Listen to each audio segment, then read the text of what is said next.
Welcome to chemistry in space YouTube channel. आज हम लोग इस चैनल के माध्यम से केमिकल काइनेटिक्स का पार्ट थर्ड देखेंगे और पार्ट थर्ड में रिलेटेड टू क्वेश्चन जो आपके पूछे जा रहे थे very important, that is unit of rate constant, very important. और इस टॉपिक से रिलेटेड क्वेश्चन हर साल आपके बोर्ड एग्जामिनेशन के पॉइंट ऑफ व्यू से एंड कंपटीशन के पॉइंट ऑफ व्यू से बहुत ही इंपॉर्टेंट क्वेश्चन है। तो इसमें आपका इसका पासवर्ड है मोल की पावर 1 - n लीटर की पावर n-1 इंटू सेकेंड की पावर -1। वेरी इंपॉर्टेंट ये आपको जो टॉपिक दिया गया है, इस टॉपिक से हम लोग देखेंगे। यहाँ पे दिया गया है मोल की पावर 1 - n लीटर की पावर n-1 और सेकेंड की पावर -1। यहाँ पे n क्या बताता है? ऑर्डर ऑफ रिएक्शन को बताता है।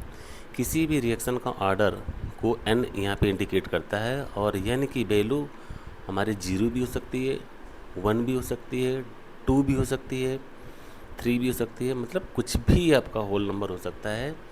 यहाँ तक कि ये फ्रैक्शनल फॉर्म में भी हो सकता है, दैट इज 1/2, 3/2, 5/2, 7/2, 9/2 एक्सेट्रा। इस तरह से रिलेटेड क्वेश्चन भी आपसे ऑर्डर से रिलेटेड क्वेश्चन भी पूछे जा सकते हैं। यहाँ पे एक एग्जांपल आपको लिया गया है, इफ़ n की वैल्यू 0 हो, यदि बात 0 ऑर्डर रिएक्शन की होती है तो यूनिट इसका जो होगा मोल की पावर 1 - 0 लीटर की पावर 0-1 और सेकेंड इनवर्स तो हो जाएगा मोल की पावर 1 लीटर की पावर -1 और सेकेंड की पावर -1।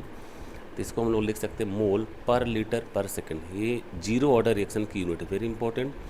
0 ऑर्डर रिएक्शन की यहाँ पे यूनिट आपको दिखाया गया है कि मोल पर लीटर पर सेकेंड।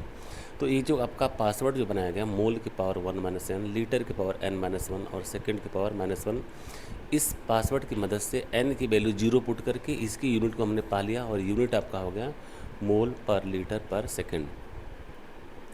यहाँ पे यदि n की वैल्यू यदि हम लोग 1 पुट करें और यदि फर्स्ट ऑर्डर रिएक्शन की यूनिट का हम लोग मेजरमेंट करें तो n बराबर आपका हो जाएगा 1, तो मोल की पावर 1 - 1 हो जाएगा और लीटर की पावर 1 - 1 हो जाएगा और सेकेंड की पावर -1 हो जाएगा। तो मोल की पावर 1 - 1 ये आपका मोल की पावर 0 हो जाएगा और किसी भी डिजिट की पावर यदि 0 हो तो उसकी वैल्यू सदैव 1 होती है। तो मोल की पावर 1 - n मतलब मोल की पावर 0 लीटर की पावर 0 सेकंड इनवर्स, तो सेकंड इनवर्स ही बचेगा। तो फर्स्ट ऑर्डर रिएक्शन की जो यूनिट होगी वो सेकंड इनवर्स हो जाएगी। यहाँ पे आपको लिया गया इंटीग्रेटेड रेट लॉ में सबसे पहले हम लोग इंटीग्रेटेड रेट लॉ से रिलेटेड क्वेश्चन में 0 ऑर्डर रिएक्शन का इंटीग्रेटेड रेट इक्वेशन निकालेंगे। और integrated rate equation very important for the examination point of view से, और इससे रिलेटेड आपके ग्राफिकल रिप्रेजेंटेशन और न्यूमेरिकल प्रॉब्लम पूछे जाते हैं। यहाँ सबसे पहले हम लोग कोई भी रिएक्शन एक कंसीडर करते हैं। सपोज कोई भी रिएक्टेंट आपका है ए, वो प्रोडक्ट में कन्वर्ट हो रहा है, तो रिएक्टेंट हमारा ए है, वो प्रोडक्ट बी में कन्वर्ट हो रहा है।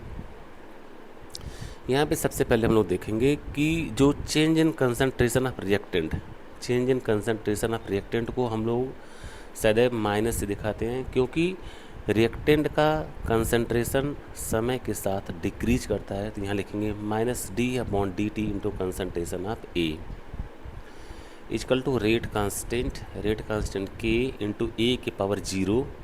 यहाँ पे ए की पावर 0 इसलिए लिखा गया क्योंकि 0 ऑर्डर रिएक्शन का हम लोग इंटीग्रेटेड रेट इक्वेशन कैलकुलेट करने चल रहे हैं। तो ए की पावर 0 की वैल्यू तो यहाँ पे 1 हो जाएगी, तो बचेगा कितना? के बचेगा, मीन्स -dA/dt इजकल टू हो जाएगा के हो जाएगा। या इसको हम लोग लिख सकते हैं dA, यहाँ पे dA इजकल टू हो जाएगा -kdt, dA आपका हो जाएगा -kdt के बराबर हो जाएगा, -kdt very important, dA equal to -kdt, ये आपका इक्वेशन नंबर 1 हो जाएगा, very important, dA equal to -kdt।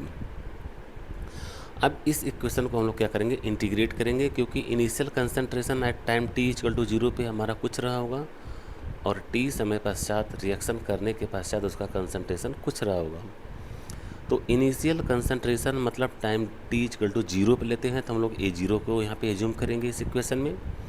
तो इंटीग्रेटेड रेट इक्वेशन जब भी लिखेंगे तो यहाँ पे जो आपको इक्वेशन मिला है dA इजकल टू -kdt, इसको हम लोग इंटीग्रेट करेंगे। तो integration of dA equal to -k into dt, integration of D A equal to minus K into D T, very important.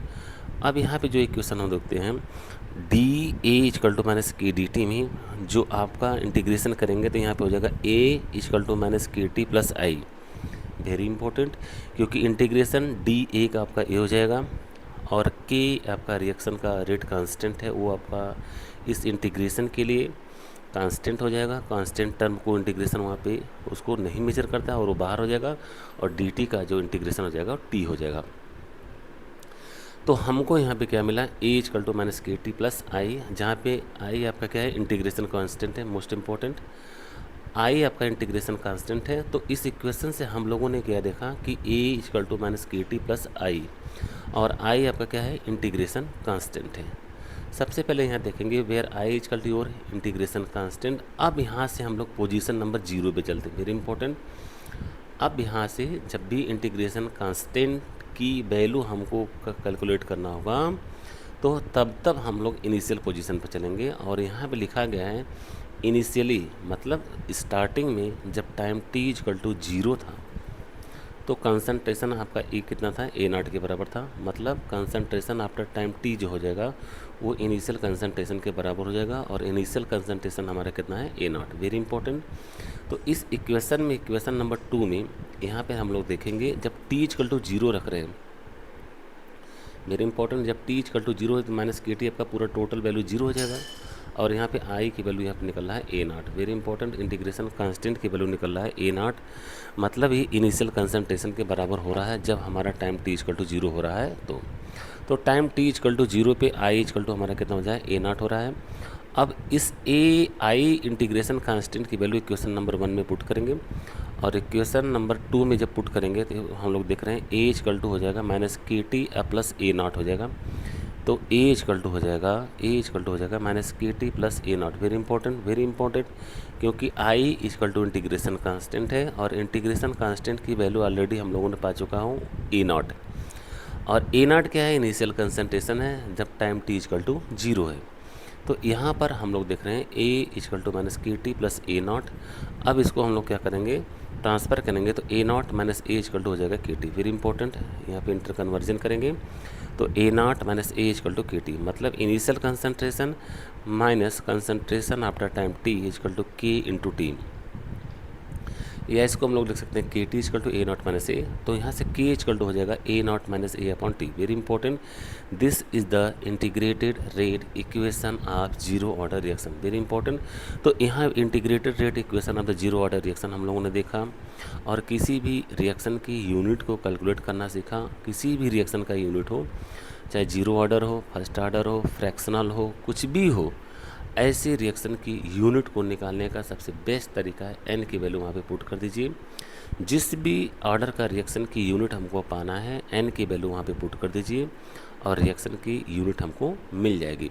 तो सबसे पहले देखते हैं कि यूनिट ऑफ रेट कांस्टेंट में मोल की पावर 1 माइनस एन, लीटर की पावर n-1 और सेकेंड इनवर्स, ये आपका वेरी इंपॉर्टेंट पासवर्ड है, मतलब किसी भी रिएक्शन की यूनिट को मेजर करने के लिए n की वैल्यू जो पुट कर देंगे तो यहाँ पे हमको यूनिट उसकी मिल जाएगी।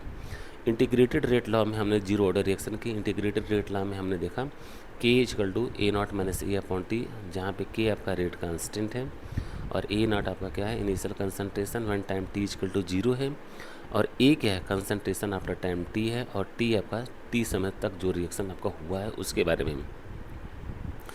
तो यहाँ पे जीरो ऑर्डर रिएक्शन में हम लोगों ने देखा इसका rate constant A not minus A upon T, या K T equal to A not minus A.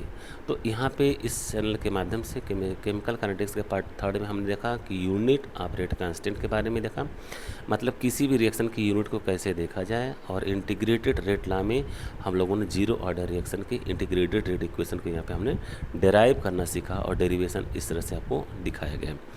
Thanks for watching.